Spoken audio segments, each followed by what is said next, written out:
Assalamualaikum warahmatullahi wabarakatuh. Berjumpa kembali bersama Mimin di Pawon Misteri Official. Semoga kita semua selalu mendapat lindungan Allah Subhanahu wa Ta'ala ya. Diberikan nikmat sehat walafiat serta dimudahkan segala urusannya. Amin ya robbal alamin. Kesempatan kali ini Mimin akan membagikan satu cerita misteri. Seperti apa ceritanya? Mari kita mulai.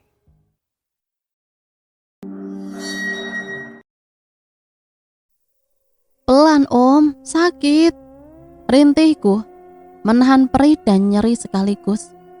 Air mataku bahkan sempat menetes. Tahan sebentar ya. Pria yang terpaut 15 tahun di atasku itu memijat kakiku setelah mengoleskan antiseptik. Perih akibat kulit yang mengelupas tak seberapa dibanding rasa nyeri akibat terkilir di pergelangan kaki. Wikrama Tunggadewa, Om Uga aku memanggilnya. Dia cekatan membopongku saat melihatku meraung kesakitan. Segerombolan anak nakal kalang kabut setelah mendorongku di atas tanah tandus ujung desa. Menyisakan Farida, keponakan Om Uga, menangis dan menjerit meminta pertolongan warga. Usiaku baru 8 tahun saat itu, dan itu pertemuan pertamaku dengan Uga. Siapa sangka, setelah satu dasawarsa terlewati, kini aku resmi menjadi Nyonya Uga. Bahkan saat ini aku sedang di kamar pengantin, pasrah dan ketakutan, menunggu eksekusi dari pria yang baru saja resmi di mata agama bergelar suami. Pernikahan atas dasar paksaan orang tua. Sebagai anak, hanya ini yang bisa aku lakukan untuk menunjukkan bakti. Mau sampai kapan kamu mau membebani orang tua? Hah? Gak kasihan kamu?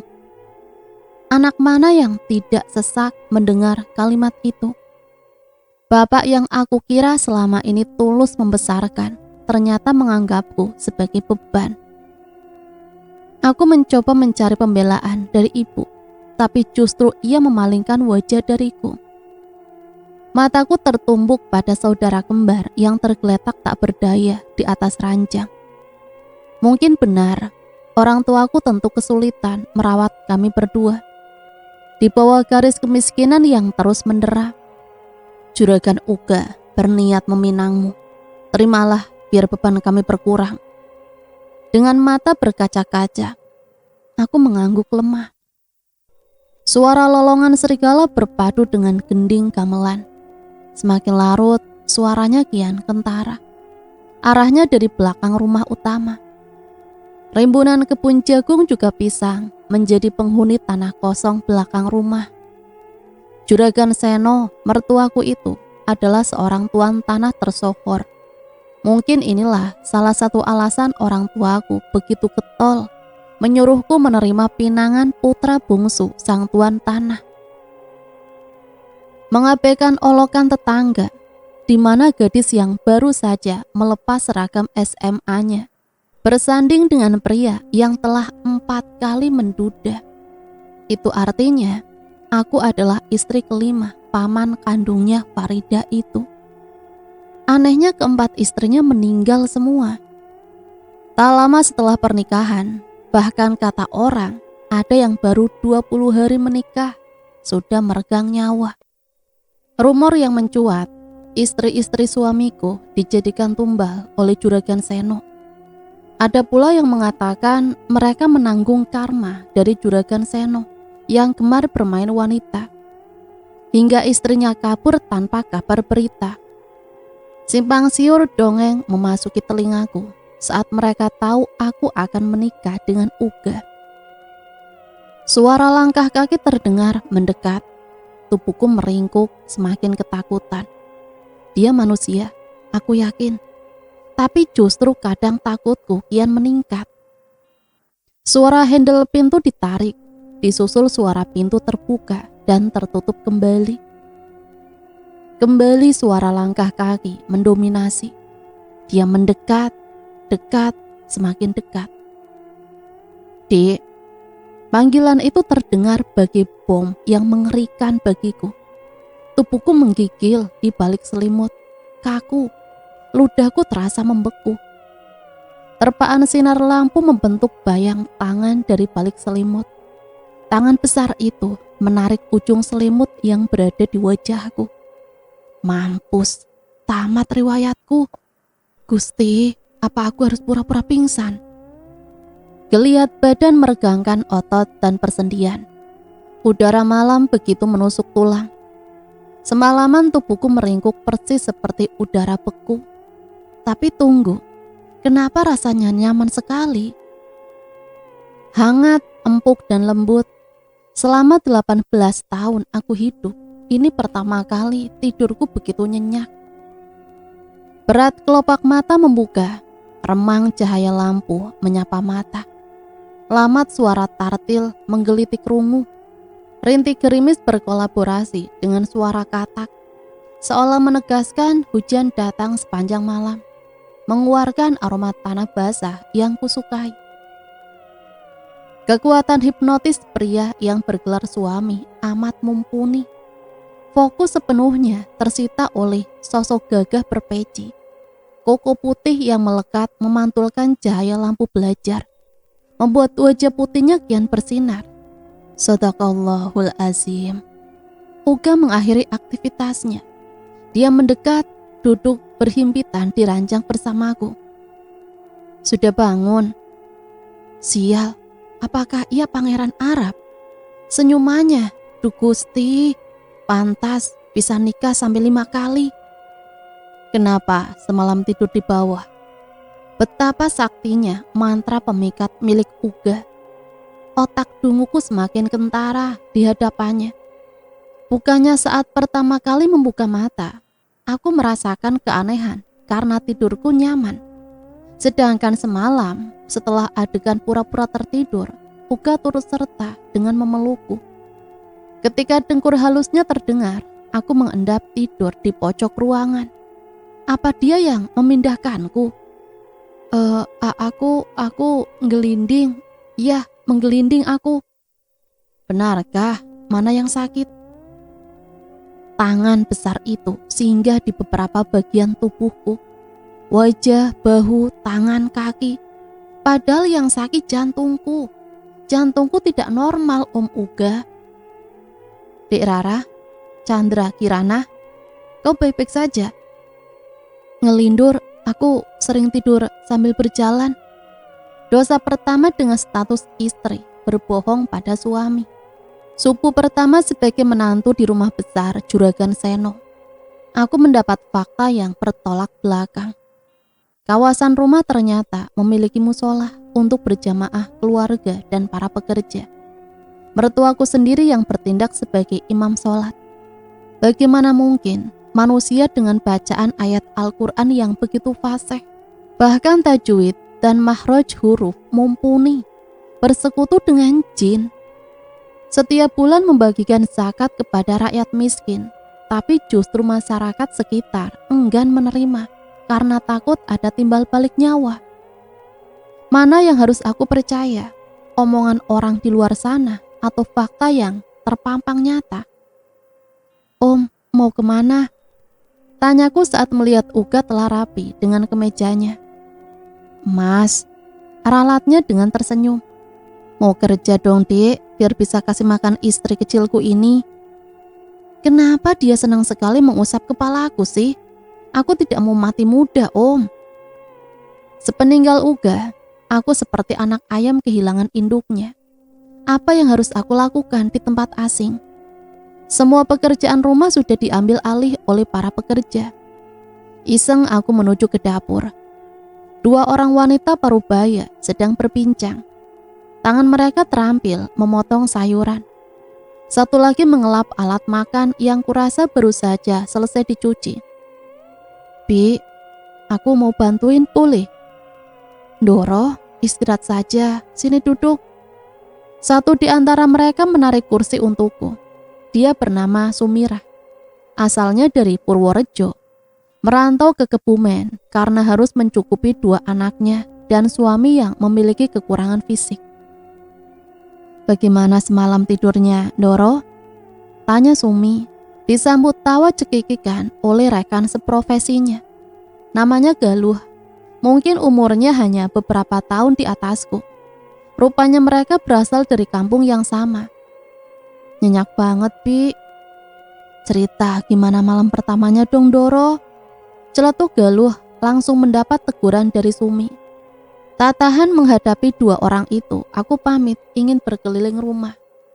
Mungkin aku hanya belum beradaptasi dengan suasana baru, makanya rumah ini terasa menyeramkan. Tapi jangan terlalu ke belakang ya, Doro. Pesan Sumi dengan wajah khawatir. Memangnya ada apa, Pi? Tidak, hanya takut kalau Doro bertemu ular. Masuk akal, kebun terlihat lebat, tapi gerak-gerik Sumi mencurigakan. Kedua bola matanya bergerak ke kanan kiri saat mengatakan alasannya. Bibirnya juga terbata. Semakin mencurigakan saat mata Sumi tak lepas dariku. Sesekali aku menengok ke belakang. Sumi masih berdiri di pintu dapur mengawasiku. Jalan setapak diapit oleh kebun jagung dan pisang. Siapa yang mengira rumah joglo berpagar tinggi yang begitu tersohor akan kemewahannya. Ternyata di dalamnya seperti pekarangan kosong. Mata jeliku menangkap kilau cahaya kekuningan di antara hijaunya dedaunan. Pisang raja yang telah masak begitu terlihat menggoda diterpa sinar matahari pagi. Aku bagi menemukan harta karun. Saking antusiasnya aku berlari dengan mata terus menatap ke arah pisang. Seolah pisang itu akan lenyap jika sedetik saja tidak kutatap. Au! Kaki kananku nyeri setelah menabrak sesuatu yang keras. Ceroboh. Aku menengok ke belakang. Sebuah batu cukup besar tertancap di tanah. Dengan menahan nyeri, ku coba untuk berdiri. Ku amati lagi batu tadi. Bagaimana benda sebesar itu bisa tidak terlihat. Bahkan di sebelahnya lagi ada batu yang tidak kalah besarnya. Sebelahnya lagi ada lagi. Lalu tak jauh dari situ ada lagi. Seperti sengaja diletakkan berbaris. Semakin mata menjelajah, semakin banyak batu yang tertangkap retina. Diletakkan berjajar. Sampai mataku terhenti pada batu terakhir. Batu paling ujung. Berbeda dari batu lainnya. Di antara dua batu berjajar itu, tanahnya menggunung. Payung usang juga tertancap di samping salah satu batu. Mataku membeliak saat otakku mencerna hasil pengamatan. Semua batu tidak diletakkan berjajar, tapi berpasangan. Ini kuburan. Serangan panik pasti mendatangiku saat berada di tengah area kuburan. Efeknya, otakku tidak mampu berpikir jernih. Yang ada hanya ingin segera menjauh dari tempat yang bagiku mengerikan. Serampangan kaki berlari menembus kebun pisang yang ternyata sangat luas. Otak dunguku justru membawaku semakin masuk ke area perkebunan. Rumput liar tumbuh setinggi pinggang, menyulitkan langkah. Nafasku sudah mulai tersengal-sengal. Tak kuhiraukan sandal yang terlepas, saking tak beraturan lariku. Pandang mata bahkan mulai buram, tertutup genangan air mata. Aku benar-benar merasa ketakutan. Seperti ada yang mengoyak kaki telanjangku. Aku menghentikan lari, duduk sejenak di antara rimbunan rumput. Tangisanku pecah saat melihat di kaki kiriku ada pecahan beling menancap. Darah mulai terlihat merembas. Dengan tangan bergetar, aku mencabut pecahan beling. Darah yang keluar semakin banyak, perih, sungguh luar biasa. Aku duduk meringkuk, menyembunyikan wajah di antara lutut. Kedua tanganku menutup telinga rapat-rapat, menghalau bunyi yang terus datang menakutiku. Aku benar merasa ketakutan, sangat takut sampai tubuhku bergetar. Rasanya aku tidak sanggup bertahan.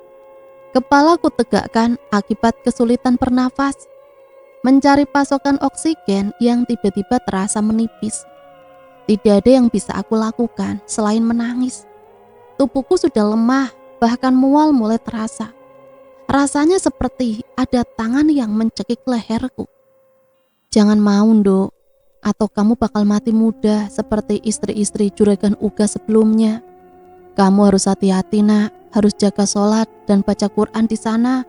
Makhluk seperti mereka tidak suka dengan manusia yang dekat dengan orang yang taat beragama. Rana, ini Bibi ada uang sedikit. Pergilah ke kota, Nduk, cari kerja di sana. Jangan mau jadi istrinya juragan. Kamu masih sangat muda, Nak. Bibi nggak mau kamu mati sia-sia. Di sisa kesadaran yang ada, aku mengingat nasihat dari para tetangga dekat. Aku menyesal kenapa dulu tak menuruti mereka. Hanya atas dasar ingin berbakti. Aku terjebak di sini. Apa ini akibat dari segalanya? Aku mati dan menjadi penghuni baru area kuburan dengan nisan batu tanpa nama. Apa dengan ini baktiku selesai? Lalu apakah orang tuaku mencariku? Atau justru mereka masa bodoh? Yang terpenting aku sudah keluar dari rumah masa kecilku. Tidak lagi menjadi beban mereka.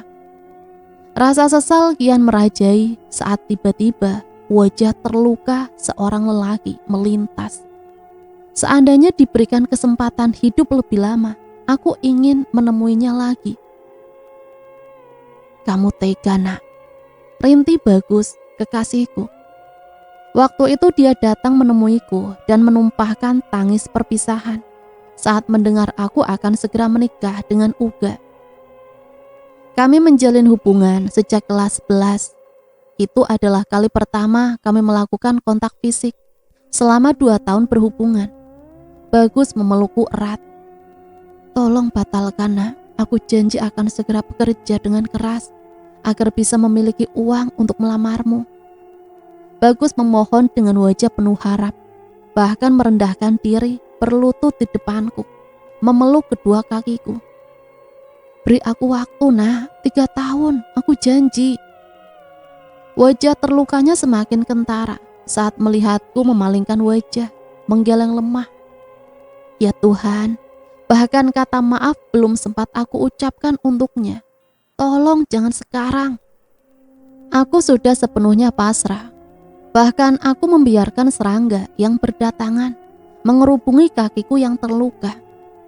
Kaos abu-abu terang sudah berubah warna merah kehitaman karena darah. Suara daun kering terinjak bercampur rumput lebat tersibak. Ada langkah kaki mendekat, entah manusia atau hewan liar. Bisa saja garangan Jawa penghuni rumput bambu. Darah yang keluar sepertinya cukup banyak, membuat mataku hampir tidak bisa melihat apa atau siapa yang datang. Semuanya terlihat buram, bahkan gelap. Tenanglah Rana, tarik nafas dalam-dalam. Air mataku tak berhenti meleleh dalam dekapan Uga. Dia mencariku, menemukanku hampir kehabisan nafas di bawah pohon mangga. Jangan menangis, tenang ya, kendalikan dirimu, jangan panik. Kondisi tubuhku membaik, nafasku kembali teratur. Aku masih di tempat yang sama, tempat yang bagiku menakutkan, tapi bersama orang yang memberikan efek nyaman. Harusnya aku takut, dia yang menjadikan aku masuk ke sini. Dia pemilik tempat mengerikan ini. Tapi tubuhku berkhianat dengan merespon sebaliknya. Aku temukan damai dalam peluknya. Apa yang keluar dari mulutnya bagi senandung merdu, menenteramkan jiwa. Kenapa bisa sampai di sini? Tadi aku urung melanjutkan kalimat. Aku memang nyaman di sampingnya, tapi belum sepenuhnya percaya. Apa yang aku temukan tadi mungkin adalah salah satu rahasia. Jika Uga mengetahui aku telah menemukan kuburan itu, mungkin aku lebih cepat dieksekusi. Kenapa? Tidak ada, hanya mengejar kupu-kupu. Anak bandel, ayo naik. Uga berjongkok di depanku, menyediakan punggungnya untuk ku naiki.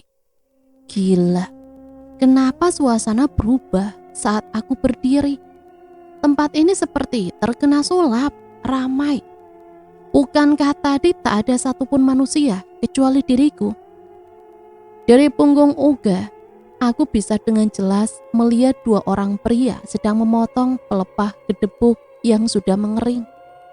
Satu lagi sedang memotong tandan pisang yang sudah matang. Nyun sewu, Pak. Suara Uga mengalihkan pandangan ke depan. Seorang pria memakai topi sedang membabat rumput. Bahkan jaraknya begitu dekat dari pohon tempatku duduk tadi.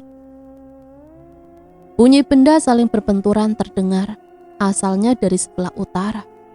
Dua orang pria sedang mengayunkan parang, menebang bambu wulung. Lalu tak jauh dari mereka, silih berganti orang mengangkut bambu membawa ke arah timur, pintu gerbang.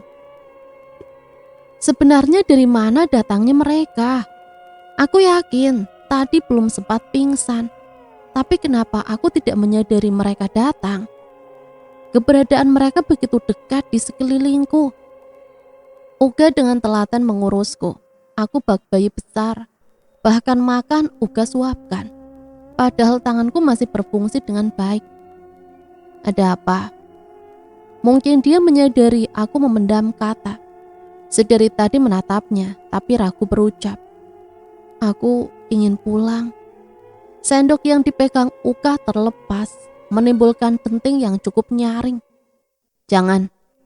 Aku tersentak, hanya mengatakan hal sepele. Kenapa Uga merespon berlebihan? Aku kangen ibu. Jangan seperti anak kecil, Rana. Ingat, kamu seorang istri sekarang. Tidak ada pendidikan resmi untuk mengubah sifat seseorang. Aku yang kekanakan atau ada yang Uga sembunyikan. Dia begitu gelisah sejak aku mengutarakan keinginan pulang. Matanya tak lagi fokus menatapku saat bicara. Dia kini justru menghindari kontak mata, menjauh dariku, berdiri di depan jendela kamar. Lagi pula kenapa dia menikahi gadis bau kencur sepertiku? Seharusnya dia sudah siap dengan segala konsekuensinya. Bukan hanya fisikku yang belum matang sempurna, tapi juga pola pikirku belum dewasa. Apa jangan-jangan terjadi sesuatu dengan orang rumah? Makanya Uga keras melarangku pulang. Pokoknya aku mau pulang. Aku berusaha berjalan meraih tongkat yang Uga sediakan. Melihatku yang kesusahan berdiri, Uga mendekat. Kupikir dia akan membantu. Tapi kedua tongkatku ia rebut paksa. Uga melemparkan tongkat itu hingga menghantam lantai kayu. Kenapa dia harus semarah itu? Uga mengantarku pulang, sendiri tanpa sopir pribadi. Akhirnya dia luluh setelah drama air mata aku suguhkan. Bukan lagi perihal sakit sebagai alasan, tapi memburu rasa penasaran. Hatiku bilang ada sesuatu yang terjadi di rumah dan Uga menutupinya. Satu mobil elf terlihat terparkir gagah di depan rumah ibu. Tetangga berkerumun di sekitarnya. Aku tatap Uga yang mukanya berubah pias. Perasaanku semakin tidak tenang. Tak kuhiraukan teriakan suami yang masih memarkirkan mobil. Rana, jangan lari-lari. Terpincang-pincang kakiku menapak menggunakan tongkat. Ketiak yang menjadi tumpuan berjalan terasa ngilu. Saking tidak sabarannya, aku mengayun langkah. Seorang perempuan parubaya memakai rangsel besar di punggungnya. Di sampingnya, sang suami menenteng tas yang jauh lebih besar. Bapak ibu, mau kemana mereka? Bu, teriakku. Wanita yang 18 tahun lalu melahirkanku terkejut menatapku. Bibirnya berucap, Rana, tanpa suara. Aku banting tongkat yang menyulitkan langkah, menyeret kaki yang terluka mendekati orang tuaku. Ibu mau kemana? Rana. Ibu mendekat, merangkulku. Tapi aku tidak butuh itu. Aku menolak pelukannya, bahkan mendorongnya. Ibu tersentak, tidak mengira putrinya berlaku kurang ajar. Ibu sama bapak mau kemana? Usapan di bahu kiri, juga rengkuhan di belakang aku rasakan. Uga berdiri di sampingku, berusaha menenangkanku yang sedang meledak. Aku tampik tangannya. Tenang Rana, pintanya, menarikku dalam pelukan. Aku kalut, memberontak dalam pelukannya, memukul dadanya, membabi buta. Dia turut andil menyembunyikan ini sebelumnya. Baru saja berdamai dengan kenyataan. menerima kalau ternyata aku membebani mereka, melemparkan aku pada orang lain. Tapi kini aku disuguhi kenyataan pahit lainnya. Mereka akan pergi meninggalkanku. Atau jangan-jangan mereka tahu kalau di dalam kerajaan Uga membutuhkan makan seorang gadis sepertiku. Tentu saja mereka tidak tuli. Rumor hitam itu menyebar luas bag debu letusan Merapi. Mereka dengan sengaja menjerumuskanku tanpa peduli keselamatanku. Ibu harus berangkat sekarang, nak. Uga mengurai pelukan, membiarkanku berbicara dengan mertuanya. Wanita bernama Tijah itu menatapku dengan mata berembun. Bibirnya bergetar, membuka menutup tanpa satu kata pun terucap. Tanpa sungkan, aku menubruk tubuh ringkihnya. Kembali merasakan hangatnya peluk kasih seorang ibu. Kini kami menangis bersama. Ibu mau berangkat jadi TKW ke Malaysia. Kenapa mendadak, Bu? Sudah lama ibu merencanakannya, hanya tidak memberitahukanmu. Ibu tidak ingin membuatmu bersedih. Ibu tega ninggalin aku sendiri. Ada suamimu, nak. Dia orang baik. Kamu tidak perlu khawatir. Rani, Bapak akan menjaganya. Bagaimana ibu mempercayakan Rani pada Bapak, manusia sekaku itu? Mana mungkin menjaga Rani yang menderita kelumpuhan? Sepanjang hidup sudah berjuang merawat kami sendiri. Tangan kaku Bapak tak pernah membantu. Sekedar menyapu untuk meringankan beban di pundak ibu. Lelaki penyumbang sperma itu hanya buruh tani. Bekerja saat musim tanam dan musim panen tiba. Itu pun jika ada yang menggunakan jasanya. Selebihnya menganggur. Ibulah yang banting tulang, menjadi buruh cuci, dan berkeliling menjual makanan matang untuk memenuhi kebutuhan kami. Lalu sekarang Bapak tega mengirim ibu ke luar negeri. Tidak ada belas kasihan pria itu pada istri yang selama ini membersamainya. Rani, kembaranku, lumpuh sejak usianya 5 tahun. Dulu dia selalu mengaku sebagai kakakku, padahal jarak kelahiran kami hanya terhitung menit. Dia berperan sebagai kakak dalam segala kondisi, termasuk dalam bermain. Dia dengan semangat memanjat pohon rambutan yang tumbuh liar di kuburan. Ada 3 anak yang naik waktu itu, tapi naas. Kemalangan menimpa Rani. Dia jatuh dari ketinggian, mengakibatkan tubuhnya lumpuh total hingga kini. Chandra Kirani. Aku menyayanginya. Tubuh yang tinggal berbalut kulit miliknya, kudekap erat. Mengajaknya bicara, walau dia tak bisa merespon.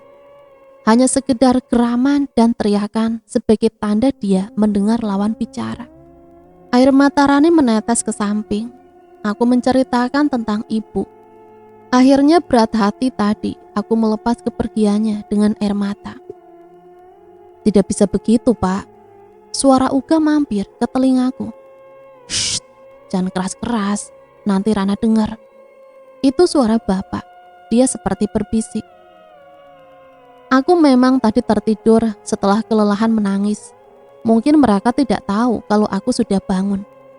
Aku mengendap-endap, sepertinya mereka berada di belakang rumah. Dari lubang pintu dapur, Uga berdiri membelakangi pintu. Bapak di sampingnya menatap menantunya dengan jengkel. Aku janji ini yang terakhir. Tapi di awal perjanjiannya tidak begitu, Pak. Aku sudah memberimu Rana. Kamu beruntung mendapatkannya. Tidak seperti... Oke, ini yang terakhir. Jangan sampai Rana tahu. Uga mengambil sesuatu dari kantong celananya. Amplop coklat yang cukup tebal. Uangkah itu? Lalu perjanjian apa yang mereka maksud? Kenapa menyebut namaku di dalamnya? Apa jangan-jangan Bapak menjualku pada Uga? Mas, bolehkah aku tetap tinggal di sini?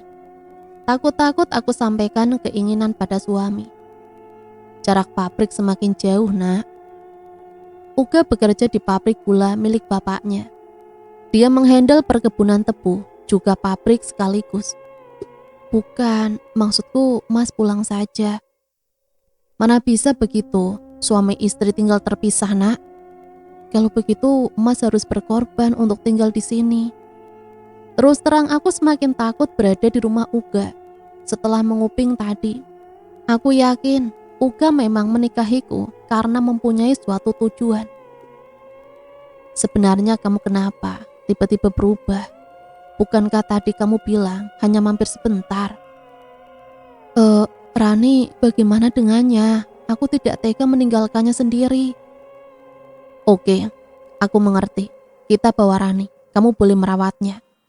Kenapa kamu semudah itu menyetujuinya, Mas? Apa kamu punya rencana lain? Apa justru dia senang mendapatkan dua mangsa sekaligus? Sama saja aku menjerumuskan Rani. Padahal aku amat menyesal masuk ke sana. Nanti Bapak sendirian. Sebenarnya apa maumu, Dek? Kalau Uga mulai jengkel. Rani biar di sini, tapi tolong carikan dia orang untuk merawatnya. Uga langsung mengeluarkan ponselnya. Mungkin menghubungi agen penyalur tenaga kerja. Tapi, apalagi, Mas yang bayar ya? Iya sayang, tentu. Sumi yang dikirim untuk merawat Rani. Uga bilang dia mau Rani benar-benar dirawat oleh orang yang tepat. Dia tidak mau mengambil resiko menyerahkan Rani pada orang yang belum pasti kinerjanya. Melihat dia begitu peduli dengan Rani, kecurigaan seketika sirna. Tapi jika mengingat kejanggalan yang ada, aku kembali menaruh waspada. Bagaimana rasanya jadi istri Ugando? Bapak mertuaku masih di sini. Sebenarnya ini rumahnya, tapi dia memilih tinggal di rumah kecil di area perkebunan tebu, berdekatan dengan mesin para pekerja pabrik gula. Kami baru saja menyelesaikan makan malam bertiga. Romo, begitu bapak mertua disapa, meminta aku menemaninya bersantai di gazebo dekat gerbang. Baru 2 hari, belum terlalu bisa menyimpulkan Romo. Romo boleh minta tolong. Apapun yang kamu dengar di luar sana, kamu simpan saja. Romo hanya minta tetaplah bersama putraku, apapun yang kamu lihat di depan nanti. Romo menatapku, netranya redup, cemas bercampur takut. Aku mengangguk, walau sanksi akan keputusan sendiri. Romo bilang ingin lebih lama berada di gazebo. Dia tengah asik bermain catur dengan satpam yang menjaga gerbang. Aku undur diri, berniat istirahat.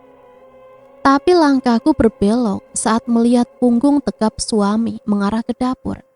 Bukannya tadi dia sudah makan. Rasa penasaran mendorongku mengikutinya. Uga menapaki jalan yang kemarin siang membuatku tersesat. Dengan tertatih menahan nyeri, menyeret langkah, aku berhati-hati. Jangan sampai dia memergokiku. Sesekali berhenti, bersembunyi di balik pohon pisang. Tapi sepertinya Uga tidak sadar aku mengikutinya. Langkahnya santai menembus gelapnya malam. Gubuk kayu belakang rumah menjadi tujuan Uga. Di bawah temaram lampu pijar yang menggantung di atap, aku melihat tangannya mengetuk pintu kayu. Memangnya di dalam sana ada penghuninya? Aku mengendap semakin dekat, berjongkok di balik semak belukar. Semoga saja tidak ada ular di sini. Pintu kayu terbuka dari dalam. Uga masuk ke dalam. Aku baru mau mendekat ke gubuk itu, mengintip apa yang dilakukan di dalam sana. Tapi urung aku lakukan saat melihat kepala muncul dari celah pintu yang akan tertutup. Nafasku tercekat melihat sosok itu. Dia tengah memindai keadaan sekitar. Kepalanya gundul, wajahnya putih pucat, kantong matanya hitam. Menggigil tubuhku saat mata itu berhenti menatap ke arah tempatku saat ini bersembunyi. Gelak tawa cekikikan dari dalam gubuk aku abaikan. Susah payah mengendalikan diri pasca mengalami gemetar. Aku tidak tahu pasti bocah gundul tadi manusia atau bukan. Tapi yang jelas mukanya begitu mengerikan. Persetan dengan kondisi kaki yang begitu ngilu. Aku berlari terpincang menjauhi area gubuk. Suasana begitu gelap, menyulitkanku. Hanya mengandalkan penerangan sinar purnama. Apapun yang kamu lihat di depan nanti. Pesan Romo tadi sore terngiang kembali. Apa ini adalah salah satu yang dimaksud Romo tadi? Lalu masih berapa banyak yang akan aku lihat selanjutnya? Baru 2 hari di sini saja, aku sudah menemukan kejanggalan demi kejanggalan. Uga tampan seperti manusia pada umumnya. Tapi 2 hari menjadi istrinya, aku menemukan sisi lain darinya yang punya banyak rahasia dan misteri. Sampai di dalam kamar, aku membungkus diri dengan selimut. Aku meraih ponsel pemberian Uga 2 hari lalu. Ponsel pintar dengan keluaran terbaru. Ia berikan sore hari setelah akad sederhana usai digelar. Farida berada di Sydney, Australia bersama kedua orang tua dan adiknya. Semoga saja gadis cerewet itu belum tidur. Segera aku melakukan panggilan. Tersambung. Mataku awas menatap pintu kamar. Semoga saja Uga lama berada di gubuk. Halo nak, sapa Farida dari seberang telepon. Dak, pengantin baru nelpon orang malam-malam. Gak disuruh ngelayanin omku kamu nak. Ih apaan sih? Tanpa basa-basi, aku langsung bertanya pada Farida. Dah, Om Uga itu orangnya gimana sih? Ya kan kamu istrinya yang sudah tahu luar dalam nak. Tawa cekikikan terdengar dari mulut Farida. Aku serius dak. Ih kaku banget sih kamu sekarang. Ya selayaknya pada manusia pada umumnya. Memangnya kenapa? Enggak sih, agak aneh ya dak orangnya. Aneh? Iya sih, dia itu... Farida. Suara lain dari seberang telepon menghentikan kalimat Farida. Sepertinya itu suara Tante Ajeng, ibunya. Iya bu. Nah, sambung besok ya, dimarahin ibu aku. Aku mendengus kesal ketika ponsel diputus sepihak oleh Farida. Belum tidur dek. Uga datang secara tiba-tiba, mengejutkanku. Belum. Tidur yuk, sudah malam. Ajaknya sambil menaiki ranjang. Jauh banget dek, sini dong deketan. Uga mendekat, menyusupkan satu tangannya di bawah tengkuku, menarikku dalam pelukannya. Tubuh kekarnya menawarkan kehangatan dan kenyamanan yang memabukkan. Ngomongin apa tadi sama Romo? Kuliah maghrib, kiat menjadi istri soleha. Uga tergegah. Kalau gitu bisa dipraktekin sekarang. Nada menggoda kentara pada suaranya. Aku semakin menenggelamkan wajah pada ketiaknya. Kenapa ganti baju mas? Tanyaku mengubah topik. Tadi suamiku memakai kaos polos berwarna abu gelap. Aku menyukainya. Dia kelihatan lebih segar dan lebih muda dari umurnya. Tadi habis dari belakang, jawabnya santai. Tunggu. Kamu kok bisa tahu aku ganti baju? Uga meregangkan jarak. Dia menatapku dengan mata menyipit. Nada bicaranya tak lagi santai, tapi heran, seolah menuntut sebuah penjelasan. Seolah pertanyaanku adalah sesuatu yang aneh baginya. Astaga, bodoh. Baju yang Uga kenakan sekarang adalah baju yang sama saat kami makan bersama. Sedangkan aku melihatnya memakai kaos abu tadi saat dia mengunjungi gubuk. Dek, kamu... Susah payah aku menelan ludah untuk mengaliri tenggorokan yang tiba-tiba kering. Tatapan mata Uga semakin membuatku gugup. Terus terang, aku tidak tahu harus bereaksi bagaimana. Jika Uga tahu kalau aku sudah membuntutinya tadi. Bibir merah tanpa pernah tersentuh rokok milik Uga menyentuh pipi kiriku. Hanya sedetik, tapi sukses membuat nafasku tertahan. Mataku mengerjap berulang kali, meyakinkan diri bahwa yang terjadi barusan adalah kenyataan. Suara kekahan Uga mengembalikan warasku. Lucu banget sih istri kecilku. Sudah mulai tertarik pada aku. Apa? Aku ganti baju saja kamu perhatikan. Itu apa namanya kalau bukan tertarik? goda Uga dengan menyunggingkan senyum. Kupikir dia curiga. Aku membuntutinya. Syukurlah setidaknya aku bisa bernafas lega. Tak tahan menghadapi tatapan matanya yang menawan. Beringsut tubuhku memunggunginya. Tak kurang akal. Uga mendekatkan badan menempel di punggung. Tangan kirinya melingkar di perutku. Kami terdiam, menikmati momen malam sepasang pengantin baru, sibuk dengan pemikiran masing-masing. Dek, apa? Senyap, tak ada lagi balasan. Hanya tangannya yang bergerak naik turun mengelus perutku. Darahku berdesir, hanya mampu berharap semoga Uga tidak menginginkan sesuatu yang sama seperti isi otakku. Dek, apa? Apa boleh? Jangan, potongku cepat. Aku bangkit dan melepaskan diri dari pelukannya. Kamu kenapa? Uga terkejut melihat reaksiku. Dia ikut bangun dari rebahannya. Jangan sekarang. Apanya? Kulihat kening Uga mengerut. Memangnya tadi Mas mau apa?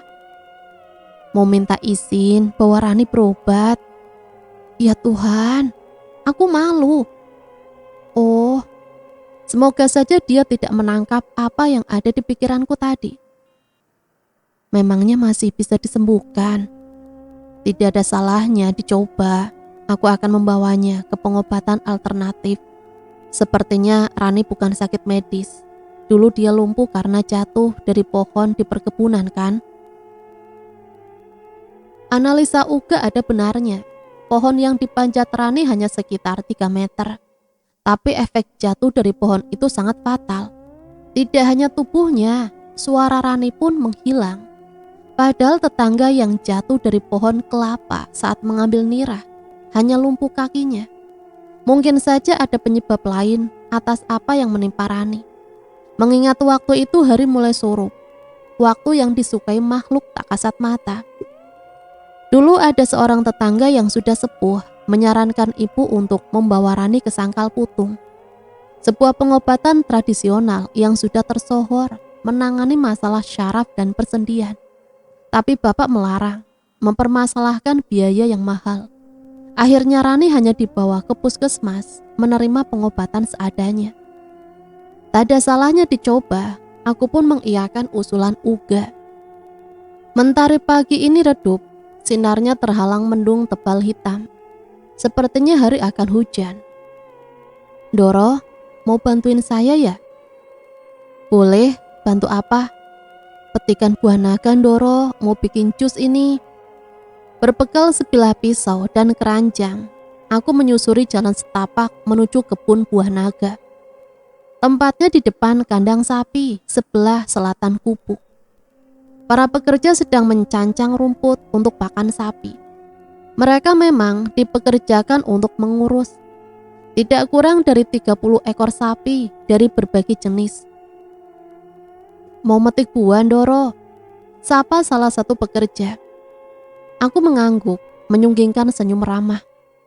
Di sebelah sana Doro, buahnya besar-besar. Tunjuknya mengarah ke arah barat. Itu artinya lebih masuk ke area kebun yang berdekatan dengan gubuk. Setelah sampai di tempat, satu persatu kupetik terkumpul dalam keranjang. Tak ingin mengulangi kesalahan yang sama, aku memilih mengakhiri kegiatan panen. Dengan langkah tergesa, aku kembali ke arah rumah. Tapi sial, mataku tidak bisa diajak kerja sama.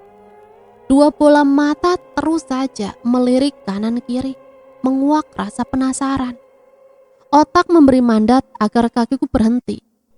Dari ekor mata nampak bayang hitam tengah mengintaiku. Sebentar, hanya sebentar, tapi sudah membuatku kesulitan nafas.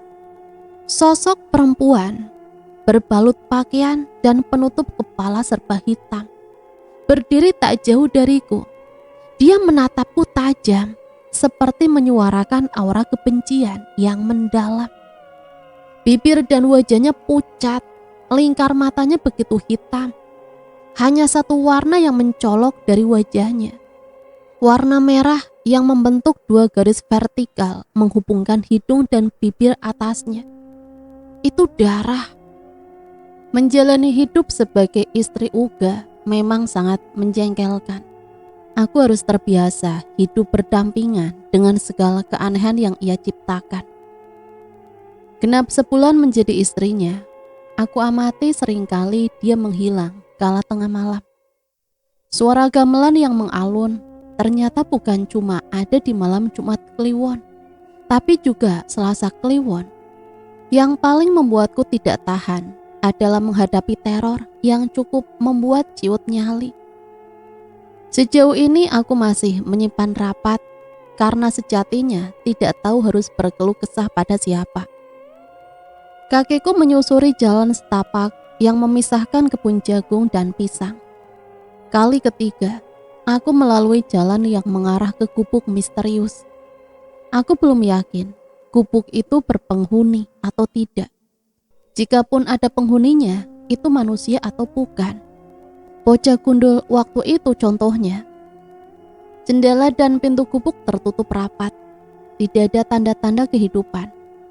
Mataku keranjingan mengintip ke dalam. Melalui celah kecil kayu yang berlubang, gelap, tidak ada apapun yang terlihat.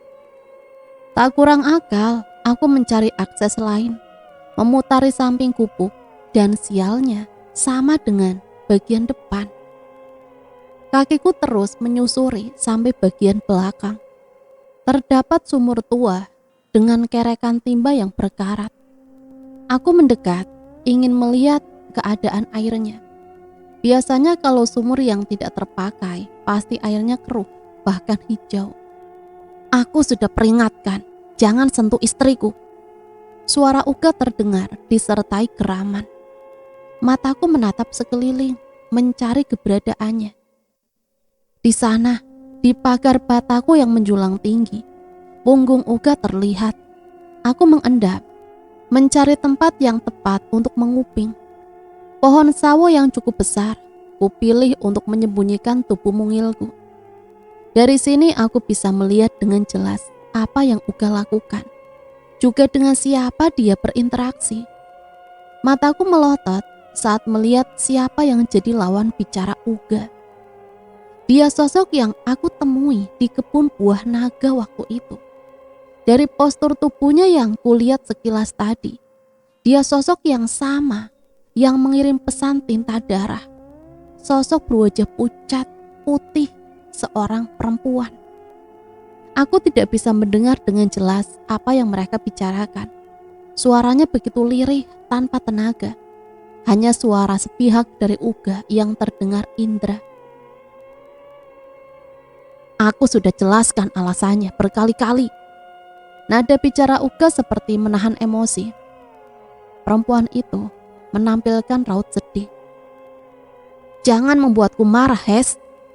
Sial, kenapa perempuan itu berbicara begitu pelan?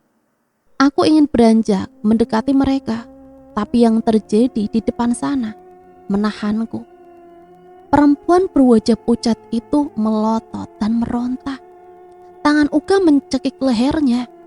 Tanpa belas kasih, Uga terus mencengkram perempuan lemah itu. Aku tidak suka milikku disentuh oleh perusuh. Uga tidak main-main. Tubuh perempuan itu bahkan sampai terangkat menempel di dinding pagar. Wajahnya semakin mirip mayat, pucat pasi. 2 lubang hidungnya mengeluarkan darah. Nuraniku bilang aku harus menolongnya, tapi logika mengatakan agar aku lari sekarang juga, atau aku akan mengalami nasib yang sama sepertinya. Kaki sudah maju selangkah, tapi tertahan saat mataku bertabrakan dengan mata milik perempuan teraniaya. Dia menatapku datar, lalu sedetik kemudian berubah menjadi tatapan tajam penuh kebencian. Aku berlari tunggang langgang kembali ke rumah. Aku sudah melihat dengan mata kepalaku sendiri. Rumor di luar sana nyata adanya. Suamiku pembunuh. Tak peduli tergelincir, aku menapaki anak tangga, menciptakan suara menggema. Serampangan tanganku mengemasi pakaian. Set perhiasan yang Uga berikan sebagai mas kawin tak luput dari aksi perkemas dadakan. Aku bisa gunakan itu untuk bekal hidup di luar kota. Aku harus melarikan diri sejauh mungkin. Dek, astagfirullah. Pakiku terkejut, kenapa dia kembali secepat itu? Matanya langsung tertuju pada tas besar di hadapanku. Kamu mau kemana? Hah? Aku kebingungan, mencari alasan tanpa membuatnya curiga. Oh, kamu sudah tahu ya. Dia mendekat sembari melempar senyum. Senyum manis yang harusnya menawan. Tapi kali ini bagiku terlihat mengerikan. Mau bukti apa lagi kamu, Rana? Semuanya sudah sangat jelas. Tersaji di depan mata. Penglihatanmu belum rabun. Yang kamu lihat itu fakta. Aku terus merutuk, meratapi kebodohanku. Harusnya aku memberontak, berlari sejauh yang aku bisa, bukan tunduk dan takluk padanya. Jangan dipukuli terus kepalanya. Tangan kiri Uga menahan tanganku yang tidak sadar memukul kepala sendiri. Pusing, tidurlah, nanti aku bangunkan jika sudah sampai. Aku tidak tahu dia mau membawaku kemana. Aku juga enggan bertanya. Tubuh dan otakku jinak di bawah perintahnya. Uga sepertinya totalitas dalam pemujaan setan. Selain pesugihan, dia penganut pelet pengasihan. Asumsiku mengatakan demikian. Bagaimana bisa aku yang sebelumnya ketakutan padanya berubah total menjadi merasa nyaman saat di dekatnya? Aku seperti tak punya kendali atas diriku sendiri. Gadis lugu sepertiku bisa-bisanya membiarkannya mempreteli segala atribut yang menempel di badan. Merestui tangan besarnya menggosok kulitku yang polos tanpa sehelai benang. Kemana hilangnya urat malu? Di bawah guyuran air hangat, dia memperlakukanku seperti bocah. Lain kali, kalau aku suruh harus nurut ya. Dia marah, bahkan membanting tas berisikan pakaian dan perhiasan. Hanya sepele, aku belum mandi. Melaksanakan perintahnya sore tadi. Entah terjebak situasi istri harus nurut pada suami atau kuatnya pelet pengasihan. Setelah drama mandi bersama, Uga menggiringku masuk ke mobilnya, menempuh jarak di tengah gelapnya malam. Kita mau kemana, Mas? Akhirnya mulutku tidak tahan. Bukannya kamu sudah tahu? Ide gila datang melintas. Tanganku merecoki Uga yang sedang menyetir. Hai, kamu apa-apaan, Dek? Uga murka. Mobil melaju zigzag tak beraturan. Sialnya tidak ada kendaraan lawan. Rana, bahaya, jangan main-main. Nah, kita bisa kecelakaan. Uga terus meracau. Tangan besarnya terus menyingkirkan tanganku dari setir mobil. Tak aku pedulikan. Aku terus membabi buta, merusuhnya. Aku berharap Uga hilang kendali. Lalu mobil menabrak pohon atau terperosok ke jurang, meledak dan tubuh kami terbakar. Au! Aku merasakan nyeri di kepala. Kening bagian kiri menabrak dashboard. Uga mengerem mobil secara mendadak. Aku yang tidak mengenakan sabuk pengaman terpental. Hampir saja kita membunuh seekor kucing. Kamu gila, Nak. Tindakanmu itu bisa... Astagfirullah, kamu luka, Nak. Aku menepis tangannya yang mencoba menyentuh wajahku. Apa pedulimu? Hah? Kau aneh, Nak. Tanpa alasan yang jelas, kamu hampir saja membuat kita celaka. Sekarang menanyakan apa peduliku? Aku suamimu. Tentu saja peduli melihat istrinya terluka. Suami ya? Suami macam apa yang mengorbankan istrinya sebagai tumbal? Hah? Aku tertawa, sumbang. Tumbal? Kamu ngomong apa sih, Nak? Aku sudah tahu semuanya. Aku lihat dengan mata kepalaku sendiri. Kamu membunuhnya, Uga. Aku mengabaikan sopan santun. Darahku sudah mendidih hingga ke ubun-ubun. Nak, dengarkan aku. Uga memegang kedua bahuku agar menatapnya. Bias lampu depan sedikit menerangi bagian dalam mobil. Uga menatapku serius. Kita bicara lagi nanti, oke? Sekarang kita harus segera pergi. Kita dalam bahaya. Sekilas dia menatap kaca pintu di belakangku. Aku mengikuti arah pandangnya. Segerombolan bayangan hitam mendekat ke arah samping kiri mobil. Uga menyalakan mesin mobil, menancap gas dengan kecepatan tinggi. Matanya melirik ke arah spion atas. Rasa penasaran membuatku memutar arah pandang ke belakang. Bayangan hitam itu mengejar kami. Jangan lihat nak, pasang sabuk pengaman, aku mau ngebut.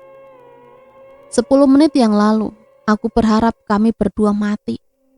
Tapi sekarang justru ketakutan, merasakan Uga menyetir secara ugal-ugalan. Aku bahkan meneriakinya agar fokus tanpa mengoceh tentang keadaanku. Sial! Uga menghentikan laju kendaraan. Aku mengangkat wajah menatap ke depan. Nafasku sesak melihat sesuatu yang tadi berhasil membuat Uga mengumpat. Sosok berbalut pakaian kotor berwarna putih dengan banyak ikatan menghadang. Dia hanya terdiam di tengah jalan. Nak, merem, pegang yang kuat ya. Aku jinak mengikuti arahannya. Berpegangan pada bagian atas pintu mobil dengan mata terpejam rapat. Aku merasakan mobil kembali melaju dengan kencang. Mampus. Aku tidak tahu apa yang terjadi. Yang jelas, aku merasakan mobil membentur sesuatu. Sesaat sebelum Uga mengumpat. Aku belum berani membuka mata. Kurasakan mobil melaju begitu cepat. Suara decit ban juga mesin bersautan. Ditambah umpatan yang terus keluar dari bibir Uga. Juga seperti ada deru mesin motor di belakang. Bajingan, mereka banyak sekali. Tak lagi kupedulikan luka yang bergesek dan benturan lengan yang berpegang kuat pada pintu atas. Mobil terasa meliuk berbelok tajam tanpa mengurangi kecepatan. Lama hanya mampu menerka, aku memberanikan diri membuka mata. Saat kurasa sudah dalam kondisi wajar. Sinar temaram lampu pijar dari rumah kayu yang berdiri di sepanjang jalan menyambutku. Sudah aman, katanya tanpa menatapku. Aku kembali duduk tenang, mengamati sekeliling, dan entah berada di daerah mana.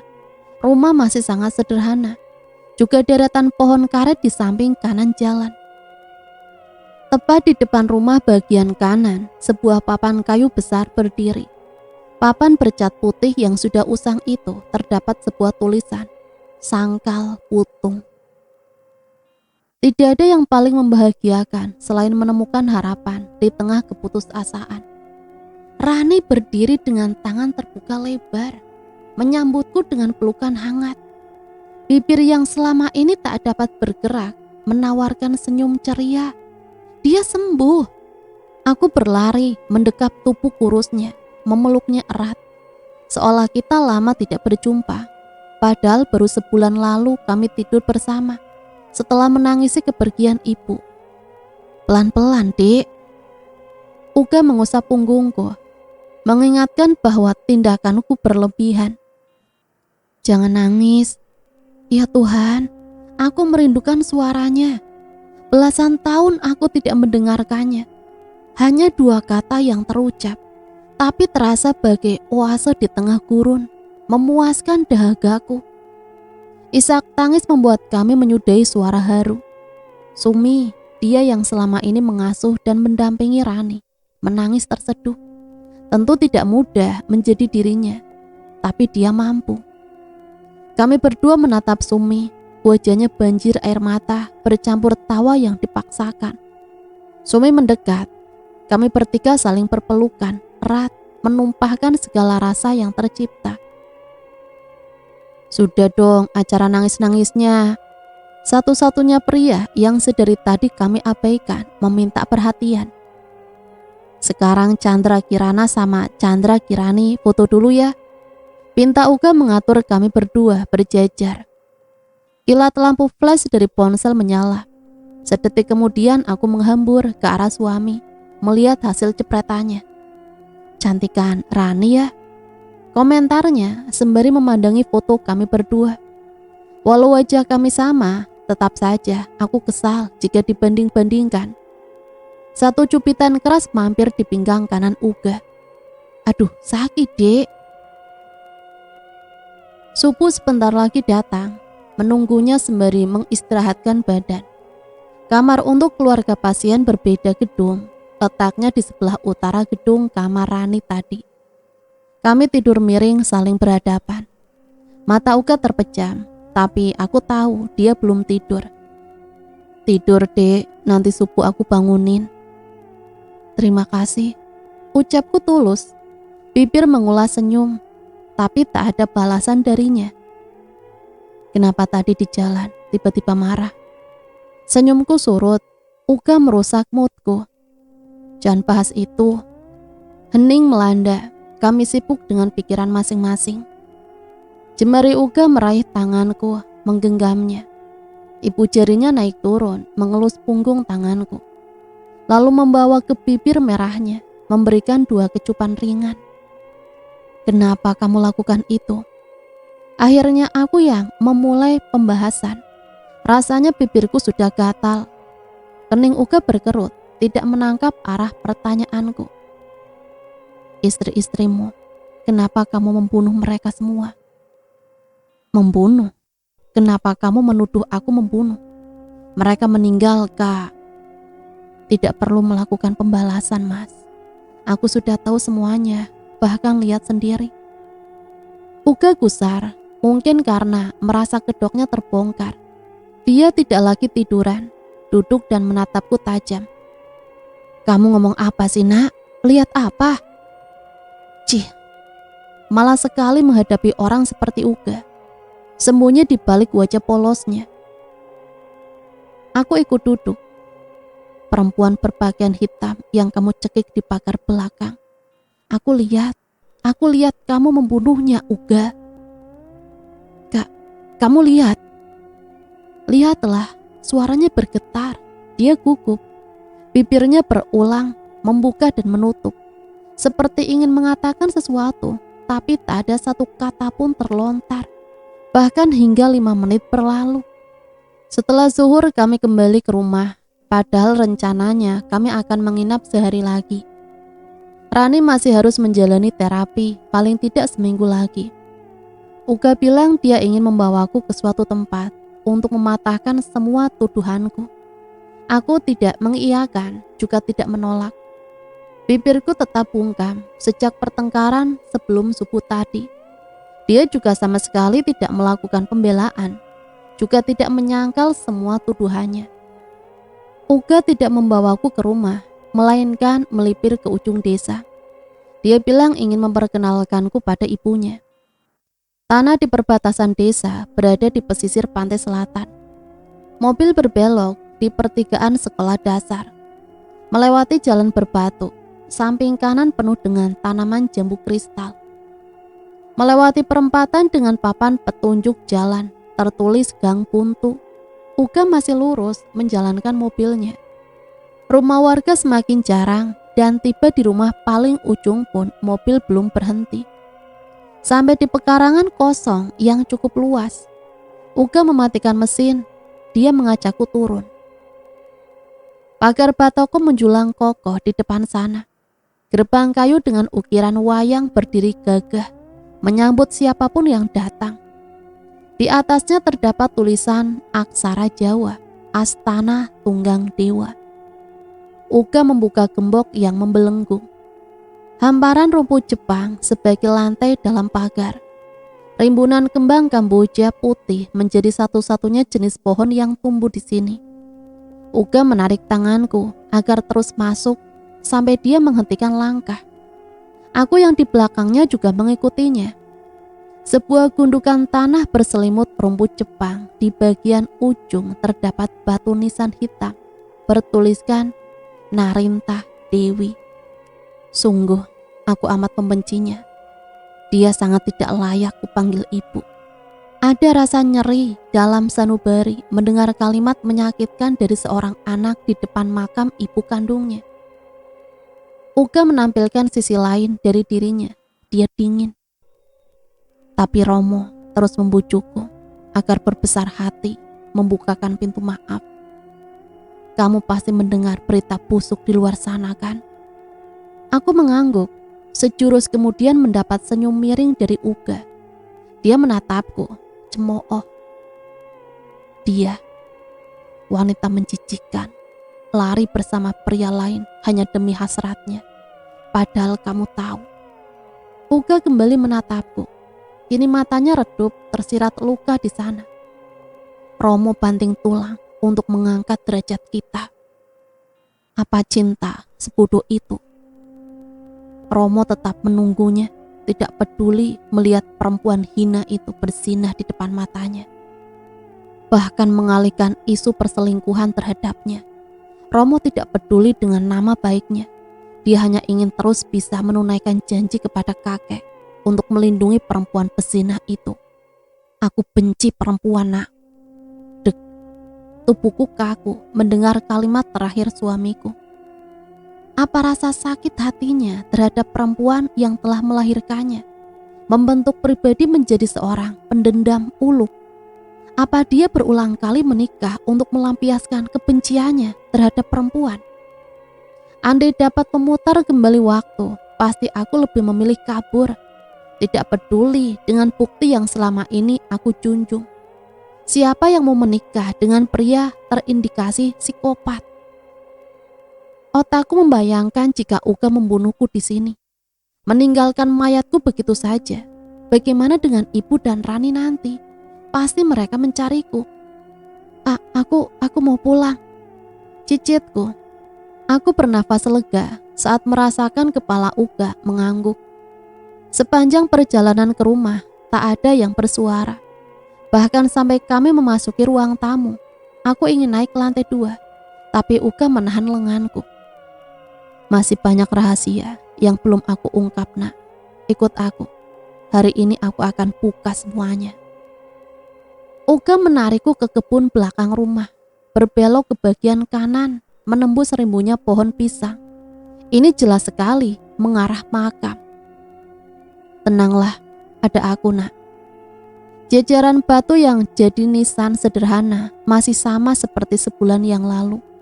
Hanya gundukan tanah di makam yang paling baru sudah landai, rata seperti yang lainnya. Mereka adalah istri-istriku. Uga menunjuk 4 makam berjajar di bagian barat. Dia menyebutkan semua nama istrinya. Aku menyimak semua yang Uga paparkan, termasuk kisah di antara mereka. Tidak ada yang spesial, karena umur pernikahan Uga dengan istri sebelumnya terbilang singkat. Uga beralih ke makam lainnya. Dia menunjuk 7 makam, termasuk makam yang paling baru. Mereka anak-anakku. Anak? Bukannya tadi dia bilang usia pernikahan paling lama hanya 2 tahun? Uga tak segera menjawabku, justru dia kembali menarik tanganku. Kali ini mengarah semakin ke belakang. Gubuk yang selama ini menjadi sumber rasa penasaran menjadi tujuan. Tiba di depan pintu, Uga sempatkan mengetuk 2 kali. Kemudian tangannya menarik handle pintu. Kejutan. Luarnya menyeramkan. Bagian dalam sangat menawan. Cukup terawat. Uga mempersilahkan masuk dan membawaku ke ruang tengah. Satu lagi kejutan. Bocah gundul waktu itu tidak hanya 1, mereka ada 3. Satu perempuan berpakaian serba hitam berdiri di ambang pintu ruangan yang sepertinya kamar. Wajahnya menatapku tajam. Dari jarak dekat, dia terlihat seperti iblis falak di film. Kurasa aku tidak mengenalnya, tapi kenapa dia seperti menyimpan kebencian padaku? Aku mengabaikannya, beralih menatap perempuan berpakaian putih yang sejak pertama aku masuk menyita perhatianku. Berbeda dengan penghuni lain yang berwajah pucat. Dia cantik bersinar, bibirnya berkincu merah. Apa jangan-jangan Uga mempunyai istri simpanan? Gendis. Wanita cantik berbaju putih menjabat tanganku, memperkenalkan diri. Ada rasa panas yang menjalar di dalam sana. Dia memang menjabat tanganku, tapi matanya lancang, melirik pria yang berdiri di sampingku. Tidakkah dia punya sopan santun menghargai istri dari pria yang ia beri senyuman? Cih, gatal. Uga tidak membiarkanku berbincang lebih jauh dengan mereka. Tidak ada penjelasan siapa wanita dan kenapa mereka di sana. Selesai berkenalan, dia menggiringku keluar, kembali melakukan perjalanan. Dia bilang ingin mengajakku ke kawasan pabrik. Puluhan hektar kebun tebu menjadi pemandangan setia. Sesekali bunga tebu berhamburan, bertiup angin menabrak kaca mobil. Uga bilang semenjak Romo mendirikan pabrik gula, lahan sekitar tanpa dikomando beralih ditanami tebu oleh pemiliknya. Simbiosis mutualisme mempermudah suplai bahan baku. Petani tidak perlu kebingungan menjual hasil panen. Begitupun mendapat harga yang layak. Berbanding terbalik dengan masyarakat sekitar yang justru menjauhi keluarga tunggang dewa. Masyarakat sekitar sini justru hidup harmonis dengan pemilik utama pabrik gula. Tak heran Romo mertuaku lebih memilih tinggal di sini karena rasa nyaman yang ada. Gerbang megah menuju pabrik milik Romo sudah terlihat. Tapi Uga melewati begitu saja. Di bagian kanan gerbang, mes karyawan berdiri. Uga kembali bercerita. Tepat di belakang mes itulah Romo tinggal. Tidak terlihat dari jalan raya, apalagi kondisi mobil sedang melaju. Gedung berbentuk L yang mempunyai warna dominan hijau menjadi tempat Uga memarkirkan mobil. Suasana asri dengan tumbuhan kayu besar menghalau panas matahari. Juga puluhan bunga aneka macam jenis dan warna menghiasi taman depan gedung. Pelang besar sebagai identitas terpasang Rumah Sehat Tunggang Dewa. Aku tidak tahu pasti maksud arti dari rumah sehat, tapi yang jelas ini milik suamiku. Dari luar terlihat lalu lalang orang memakai baju sama persis yang dipakai gendis seperti seragam rumah sakit. Ayo turun. Banyak orang menatap Uga segan saat berpapasan. Sedangkan suamiku hanya menyunggingkan senyum tipis menjawab sapaan mereka. Kami menyusuri lorong panjang yang diapit ruangan. Tiap kamar berisi ranjang dan tiang infus persis seperti rumah sakit. Ini rumah sakit, Mas. Rumah sehat. Kenapa seperti rumah sakit? Gumamku sembari menyusulnya. Orang bilang kata itu doa. Tujuanku mendirikan ini untuk menyehatkan yang sakit, bukan tempat orang sakit. Sama saja. Uga mengapit lenganku menuju lorong sebelah kanan. Nanti kamu bakal lihat sendiri perbedaannya. Kembali keningku berkerut melihat apa yang Uga tunjukkan. Ruangan besar, seperti aula. Di dalamnya anak beragam usia bermain riang. Bahkan ada bayi yang digendong seorang perempuan. Uga tak mengajakku masuk, hanya melihat dari kaca jendela yang transparan. Mereka semua anakku. Aku menangkap maksudnya. Sepertinya jumlah mereka lebih dari 15. Termasuk yang menempati rumah belakang. Iya, tapi mereka spesial, makanya aku pisahkan dan bawa ke rumah. Termasuk perempuan berpakaian hitam. Iya, dia perempuan dari lembah hitam. Aku tertarik untuk menyimak cerita selanjutnya, tapi sayangnya Uga seperti enggan menguak lebih lebar lagi. Dia justru banyak menjelaskan tentang rumah sehat yang dia bangun sejak 10 tahun lalu. Seperti paket komplit antara rumah sakit, panti asuhan, dan panti sosial. Banyak kegiatan positif yang para penghuni lakukan. Di tengah semangatnya Uga bercerita, aku menyempatkan bertanya tentang alasan mendirikan rumah sehat. Berharap dia mau membuka secuil kisah tentang perempuan berbaju hitam, penghuni gubuk belakang rumah. Awalnya Romo yang mendirikan, aku hanya mengurus dan meneruskan upaya pembuktian cinta tulusnya pada ibu. Tapi sekarang berkembang menjadi rumah sehat dan lebih konsen ke penderita kanker.